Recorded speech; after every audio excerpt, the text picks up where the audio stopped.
90 రోజుల కోర్సు పూర్తి చేస్తే చాలు 100% ప్లేస్మెంట్ సపోర్ట్ తో సాఫ్ట్వేర్ జాబ్ మీ సొంతం. వెంటనే కోడ్ జ్ఞాన్ డెస్టినేషన్ ని సంప్రదించండి. నమస్తే, వెల్కమ్ టు సుమన్ టీవీ. నేను మీ ప్రేమ్. ఇవాళ మనతో ఉన్నారు పేరెంటింగ్ కోచ్ సౌజన్య గారు. నమస్తే మేడం. నమస్తే అండి. నార్మల్గా ప్రజెంట్ పేరెంట్స్ ఎలా ఉన్నారంటే ప్రతి ఒక్క పిల్లలు వాళ్ళ మాట వినాలనేసి చాలా దబాయించడం కానీ బెదిరించడం కానీ ఈవెన్ అయితే కొడుతున్నారు కూడా. ఎంతవరకు కరెక్ట్ అంటారు మేడం? అది కొట్టడం కానీ ఇలా బెదిరించడం కానీ ఆ ఏజ్ లో వాళ్ళ మైండ్ సెట్ ఎలా ఉంటుంది? యాజ్ ఎ పేరెంటింగ్ కోచ్ గా మీరు పేరెంట్స్ కి ఇచ్చే టిప్స్ ఏమంటారు? పిల్లల్ని కొట్టాలా కొట్టకూడదా అనే కదా మీ క్వశ్చన్. Exactly right. ఇక్కడ కొట్టకూడదు, కొట్టకుండా కూడా వింటారు అని అంటే చాలా మంది ఇక్కడ ఒప్పుకోరు. ఎందుకనంటే మనం ఆ జనరేషన్ నుంచి వచ్చాం. ఏదైతే కొట్టే ఫేస్ మనం విన్నాం కదా అని అనుకుంటాం. బట్ ఒకటి ఆలోచించండి, మనం ఎప్పుడైతే చిన్నగా ఉన్నప్పుడు మమ్మీ తిట్టినా కొట్టినా, డాడీ తిట్టినా కొట్టినా మనకి ఇంకో ఆప్షన్ ఏంటి? ఏం లేదు. మహా అయితే మన ఫ్రెండ్స్ దగ్గరికి, ఆ ఫ్రెండ్స్ వాళ్ళ ఇంట్లో కూడా సేమ్ సిచ్యుయేషన్ ఉంటది. ఎవరితో చెప్పుకోవాలో, ఎక్కడికి వెళ్ళాలో, మన బాధని ఎక్కడ పంచుకోవాలో తెలియదు. ఇండైరెక్ట్లీ మనం ఇంట్లోనే ఉండి వాళ్ళ మాట వినేవాళ్ళం. బట్ ఇప్పుడు చాలా చేంజెస్ అయ్యాయి. రైట్. చాలా ఆప్షన్స్ ఉన్నాయి. ఫస్ట్ ఆఫ్ ఆల్ రిసోర్సెస్ చాలా ఉన్నాయి. మమ్మీ తిట్టింది అనుకో డాడీ దగ్గరికి వెళ్తాం, డాడీ తిట్టాడు అనుకో అమ్మమ్మ నాన్నమ్మ దగ్గరికి వెళ్తాం. లేదు వాళ్ళు కూడా ఏదో అన్నారు అనుకోండి, మొబైల్ ఉంది మనకి, మొబైల్ లేదు మంచి వీడియో గేమ్స్ ఉన్నాయి, వీడియో గేమ్స్ లేదు మంచి మూవీకి వెళ్ళిపోదాం, లేదు ఫ్రెండ్స్ తాగడానికి కూర్చుందాం, లేకపోతే girl friend boy friend phone చేద్దాం. ఇలాంటి ఆప్షన్స్ చాలా ఉన్నాయి. రైట్. ఇప్పుడు ఏమేమో రిలేషన్స్ అంటున్నారు, ఇంకా అవన్నీ స్టార్ట్ అయ్యాయి. ఎందుకనంటే అట్లా చేంజ్ అయిపోయింది. డిఫరెంట్ ఎన్విరాన్మెంట్ అనేది మనకి ఇంపాక్ట్ చేస్తుంది. అప్పుడు కొట్టినప్పుడు విన్నాము, ఇప్పుడు వినట్లేదు అని అంటే దిస్ ఇస్ ద రీజన్. ఇంకో ఆప్షన్స్ చాలా ఉన్నాయి. రైట్. మరి ఇప్పుడు ఎందుకు కొట్టకూడదు అని అంటే, వింటాడేమో, మీరు తిట్టినా కొట్టినా వింటారేమో, కాకపోతే మళ్ళీ నెక్స్ట్ డే సేమ్ రిపీట్ అవుతుందా లేదా ఆ ప్రాబ్లం? మళ్ళీ తిట్టాల్సి వస్తుంది, కొట్టాల్సి వస్తుంది. ఆ ప్రాబ్లం ఎందుకు జరుగుతుంది? నీకు పర్మనెంట్ సొల్యూషన్ దొరకట్లేదు అక్కడ. తిట్టడం కొట్టడం is not a permanent solution. మరి ఏంటి మన అల్టిమేట్ గోల్ ఏంటి? పేరెంట్ చైల్డ్ రిలేషన్షిప్ అనేది చాలా స్ట్రాంగ్ ఉంచుకోవాలి. ప్రతి ఒక్క పేరెంట్ ఈ రిలేషన్, ఆ బాండింగ్, ఆ కనెక్షన్ పైనే ఫోకస్ పెట్టాలి, rather than controlling them. Okay. మరి ఎప్పుడు ఎలా కనెక్ట్ చేసుకోవాలి, పిల్లలతో ఎలా కనెక్ట్ అవ్వాలి అని అంటే, ఏదైతే వాళ్ళకి చాలా ఇష్టమైన థింగ్స్, యాక్టివిటీస్ ఉంటాయి కదా, ఈవెన్ వాళ్ళకు ఒక మంచి తింటారనుకోండి, ఫుడీ అనుకోండి, వాళ్ళకి ఇష్టమైన రెసిపీస్ ఏంటి, ఓకే, అది చేసి నీకోసమే ఈరోజు చేశాను స్పెషల్గా నీకోసమే అని మంచి మాటలు మాట్లాడుకుంటూ పక్కన కూర్చొని తినిపిస్తూ ఉంటే ఆ ప్రేమను ఫీల్ అవుతారా లేదా? కదా. ఆ కనెక్షన్ అనేది అప్పుడు బిల్డ్ అవుతుంది. డాన్స్ చేయడం అంటే ఇష్టం, వాళ్ళతో కలిసి మీరు డాన్స్ చేయండి, అప్పుడు మంచి కనెక్షన్ బిల్డ్ అవుతుంది. వాకింగ్ చేయడం, జిమ్కి వెళ్ళడం, చాలా ఈరోజు తీసుకుంటే డైలీ బేసిస్లో చాలా సినారియోస్లో మనకు కనెక్షన్ బిల్డ్ చేసుకునే ఆపర్చునిటీస్ దొరుకుతున్నాయి. బట్ మనకు కనిపించట్లేదు, మనం రియలైజ్ అవ్వట్లేదు, తెలుసుకోవట్లేదు. ఏదైనా ప్రాబ్లం మన దగ్గరికి తీసుకొస్తారు. ఇప్పుడు ఆ సిచ్యువేషన్లో మీరు ఎలా రియాక్ట్ అవుతున్నారు? ఈ రోజు ఏదో చెత్త పని చేసి వచ్చి మమ్మీకి చెప్పాడని అనుకుందాం, మమ్మీ ఎట్లా రియాక్ట్ అవుతుంది?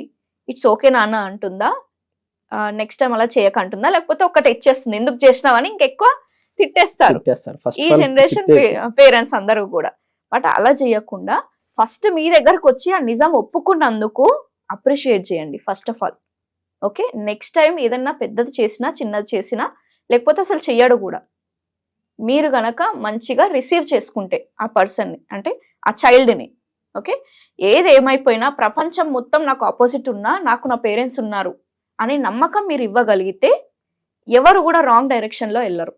పేరెంట్స్ పిల్లలతో టైం స్పెండ్ చేయాలంటే ఇప్పుడు చూస్తున్న జనరేషన్కి అయితే అసలుకి అప్ టు 15 years వచ్చేంత వరకు, ఇప్పుడైతే 20 years వచ్చేంత వరకు పిల్లలు ఇద్దరు పేరెంట్, ఫాదర్ మదర్ ఇద్దరు జాబ్ చేస్తున్నారు. మార్నింగ్ 9కి వెళ్ళడము, ఈవినింగ్ 6కి రావడం, 7కి వెళ్ళడం. అంటే ఈ టైం ల్యాప్ లో వాళ్ళతో టైం స్పెండ్ చేయడమే కుదరదు అనమాట. మార్నింగ్ అంటే ఈవెన్ మదర్ గానీ ఫాదర్ గానీ రెడీ చేయడము, పేరెంట్ బాక్స్ పెట్టడము, వాళ్ళు రెడీ అవ్వడం, వాళ్ళ ఆఫీస్కి వెళ్ళడం, వాళ్ళ సేమ్ ఈవినింగ్ వచ్చినప్పుడు ఇదే ఉంటుంది. అంటే ఆ గ్యాప్ ని ఎలా ఫిల్ చేయాలంటారు మేడం? ఇప్పుడు మన మమ్మీ డాడీయే చూసుకుంటే ఓన్లీ డాడీయే వెళ్ళేవారు, మమ్మీ ఇంట్లోనే ఉండేది. ఆ కనెక్షన్ మమ్మీ అంటే చాలా ఎక్కువ ఉండేది ప్రేమ, డాడీ అంటే కొంచెం భయం, ఎందుకంటే బెదిరిస్తాడో తిడతాడో ఏదో ఒకటి అంటాడని. మమ్మీకి అంటే ఎక్కువ లవ్ ఇచ్చేవాళ్ళం, బికాస్ క్వాలిటీ టైం మమ్మీతో చాలా ఉండేది. బట్ ఇప్పుడు చూసుకుంటే అందరి లైఫ్ స్టేటస్ ఏదైతే ఉందో వాళ్ళు కారు కొన్నారు, ఇల్లు కొన్నారు అనే రేస్ లో పరిగెత్తడానికే చూస్తున్నాం. మనం కూడా చూపించుకోవడానికి మమ్మీ డాడీ ఇద్దరు పనిచేయాల్సి వస్తుంది. రైట్? పిల్లల్ని కూడా మంచి ఇంటర్నేషనల్ స్కూల్స్ వెయ్యాలి, మంచి ఎడ్యుకేషన్ ఇవ్వాలి. మేము గవర్నమెంట్ లో స్కూల్లో చదువుకున్నాము, మా వాడు అంత కష్టపడకూడదు, మంచి లగ్జరీగా మంచి ఎడ్యుకేషన్ ఇవ్వాలి, ఫర్దర్ గా ప్రాబ్లమ్స్ రాకూడదు అని చెప్పి చూస్తున్నారు. It is out of love అది. ఓకే, ఇక్కడ ఏమవుతుందంటే ఎక్కువ ఫెసిలిటీస్ ఇచ్చేస్తున్నారు rather than responsibilities. Okay, so అక్కడ ఏమవుతుంది, ఎక్కువ ఫెసిలిటీస్ ఇవ్వడానికి ట్రై చేస్తున్నారు పేరెంట్స్, కానీ అక్కడ మిస్ అవుతున్న పాయింట్ ఏంటంటే క్వాలిటీ టైం. చిన్నప్పటి నుంచే మనకు తెలుసు, అంటే ఎప్పుడైతే పిల్లలు టాడ్లర్స్ ఉంటారో 3-4 years, ఆ టైంలో పిల్లలకి కావాల్సింది లగ్జరీ థింగ్స్ కాదు, వాళ్ళు అడగరు కూడా. అంటే ఆ ఫ్రెండ్ ఈ ఫ్రెండ్ చూసి అడుగుతారేమో స్కూల్ ఏజ్ వచ్చిన తర్వాత. బట్ ఏదైతే 3-4 years ఉంటాయో, బిలో 3-4 years, ఆ టైంలో వాళ్ళకి ఎమోషన్స్ చాలా మ్యాటర్ అవుతాయి. కానీ పేరెంట్స్ ఇక్కడ మిస్టేక్ చేస్తున్నారు. లగ్జరీ టాయ్స్ కొనియాలి, బ్రాండెడ్ క్లోత్స్ కొనియాలి, మంచి ట్యాబ్ ఇవ్వాలి, అది చూసి తింటాడు అని చెప్పి మనీ వెనకాల పరిగెత్తి వీళ్ళకి టైం ఇవ్వట్లేదు. బట్ వాళ్ళకి కావాల్సింది టైం, పేరెంట్స్ కి తెలియట్లేదు ఇక్కడ చాలా పేరెంట్స్ కి. సో మీ పిల్లలు 3 to 4 years బిలో ఉన్నట్టయితే ఎలాంటి లగ్జరీ థింగ్స్ అవసరం లేదు, ఎలాంటి ఎక్స్పెన్సివ్ టాయ్స్ అవసరం లేదు, పెద్ద పెద్ద కార్స్ అవసరం లేదు, పెద్ద పెద్ద బిల్డింగ్స్ అవసరం లేదు. మీ టైం ఇవ్వగలిగితే సరే. చాలా బిజీగా ఉన్నారు, మీరు పోలీసో లేకపోతే డాక్టరో ఎమర్జెన్సీ కేసెస్లో వెళ్లాల్సి ఉంటుంది అని అనుకున్నప్పుడు 9 magical minutes అనేటివి ఉంటాయి పేరెంటింగ్ లో. అంటే ఈ 9ని 3-3గా డివైడ్ చేద్దాం. 3 minutes morning time, 3 minutes afternoon or evening టైంలో, ఎప్పుడైతే మీకు మీ పిల్లలకి లాంగ్ గ్యాప్ వస్తుంది కదా, అంటే మీరు ఆఫీస్ నుంచి వచ్చాక లేకపోతే వాళ్ళ స్కూల్ నుంచి వచ్చాక ఏదైతే గ్యాప్ ఉంటుంది కదా, ఫస్ట్ మీట్ అవుతాం కదా అప్పుడు. దెన్ ఈవినింగ్ పడుకునే టైం, నైట్ పడుకునే టైం 3 minutes. మార్నింగ్ టైం అనేది చాలా పీస్ఫుల్ గా ఉంటుంది. రైట్? ఎలాంటి రష్ ఉండదు, మంచి సన్ రైజ్ తో, మంచి బర్డ్స్ సౌండ్స్ తోటి మనం లేస్తాము. రైట్? కొంతమంది అయితే ఇంట్లో మంచి స్పిరిచువల్ సాంగ్స్ పెట్టుకుంటూ లేస్తారు. బట్ ఇప్పుడు అట్లా ఉందా? లేదు. హరి హరి లే లే లే. పేరెంట్స్ లేట్ గా లేచి పిల్లల్ని హరి చేస్తుంటారు, వాళ్ళని తిడుతూ కొడుతూ పంపిస్తారు, ఏదో ఒకటి మర్చిపోతూ ఉంటారు. ఎందుకు అని అంటే ఆ పీస్ఫుల్ ఎన్విరాన్మెంట్ ని రష్ గా చేస్తున్నారు లేట్ గా లేచి. సో పేరెంట్స్ కనుక కొంచెం ఎర్లీగా లేచి ఒక 1/2 hour 1 hour, ఎందుకంటే ఆ టైం అనేది వాళ్ళకు కూడా చాలా సెల్ఫ్ కేర్ తీసుకోవడానికి టైం ఉంటుంది. ఒక బుక్ చదవడం, యోగా మెడిటేషన్ చేయడం, ఇవన్నీ మీరు లేచి ఇవన్నీ చేస్తుంటే మీ పిల్లలు కూడా మీతో పాటు లేచి అలాంటి మంచి హ్యాబిట్స్ అడాప్ట్ చేసుకుంటారు. రైట్? 3 minutes కూడా ఎలా లేపాలి, పక్కన పడుకొని హరిబరిగా లేపకండి టైం అవుతుంది అని. వాళ్ళ మైండ్ మళ్ళీ స్లోగా ఉన్న ఒక మైండ్ ని ఫాస్ట్ సడన్ గా చేయమంటే ఎట్లా అవుతుంది? రోబోట్సా వాళ్ళు? కాదు కదా. సో ఫ్రస్ట్రేట్ అవుతారు, ఏడుస్తారు, అరుస్తారు, వాళ్ళు కూడా అడాప్ట్ చేసుకోలేరు అంత చిన్న మైండ్. సో ఆ పీస్ఫుల్ ని అలాగే కంటిన్యూ చేయాలి. పక్కన పడుకొని మీ బెడ్రూమ్ లో ఉన్న కర్టెన్స్ ఏమైనా ఉంటే ఓపెన్ చేస్తే మంచి వెలుతురు వస్తుంది కదా. అలా వచ్చినప్పుడు మైండ్ కి ఇన్ఫర్మేషన్ వెళ్తుంది, ఓకే నైట్ అయిపోయింది, లేవాల్సిన టైం అయింది అని మైండ్ కి తెలుస్తుంది. బాడీ పడుకొని ఉంటుంది, బట్ మైండ్ అనేది అవేక్ అయిపోతుంది. తర్వాత ఆటోమేటిక్ గా బాడీ లేవడం స్టార్ట్ అవుతుంది. ఓకే, అంతవరకు కొంచెం పేషెన్స్ గా ఒక 10 minutes అక్కడ స్పెండ్ చేయండి బెడ్ టైంలో, మార్నింగ్ రొటీన్ లో. సో మెల్లిగా ఈ రోజు ఏమున్నాయి వర్క్స్ తనతో డిస్కస్ చేసుకుంటూ ఉంటే మాట్లాడడం స్టార్ట్ చేస్తారు. కళ్ళు మూసుకొనైనా పర్లేదు, ఎస్ ఆర్ నో ఆన్సర్స్ ఇస్తారు మీరు క్వశ్చన్స్ అడుగుతుంటే. అప్పుడు బాడీ కూడా లేవడానికి ఛాన్సెస్ ఉంటాయి. హ్యాపీగా లేపండి పిల్లల్ని, కొంచెం టైం తీసుకొని మీరు తొందరగా లేచి. దట్ ఈస్ ద ఒక బాండింగ్ టైం అని నేను చెప్తాను. 3 minutes is a magical time morning టైంలో. ఆఫ్టర్నూన్ కూడా రాగానే టీచర్ ఈరోజు ఏమన్నది, నువ్వు బాక్స్ ఫినిష్ చేస్తావా లేదా, రా తొందరగా రా, ఫ్రెష్ అప్ అయ్యి హోంవర్క్ రాసుకో, ఇలాంటివి చేస్తుంటారు చాలా మంది. బట్ ఆ 3 minutes ఏదైతే మీరు మీ పిల్లలు ఫస్ట్ టైం స్కూల్ నుంచి రాగానే చూస్తాం కదా, రాగానే మంచి హగ్ ఇవ్వండి. మీ పిల్లలే కదా, మీ ప్రేమనే కోరుకుంటారు. అక్కడ ఒక టాస్క్ లాగా చూడకండి ప్రతిదీ. వాళ్ళకి కావాల్సింది ఎమోషన్స్. ఆ రోజు ఆ ఎమోషన్ ని మీరు ఫుల్ఫిల్ చేశారా లేదా అది చెక్ చేసుకోవాలి పేరెంట్స్.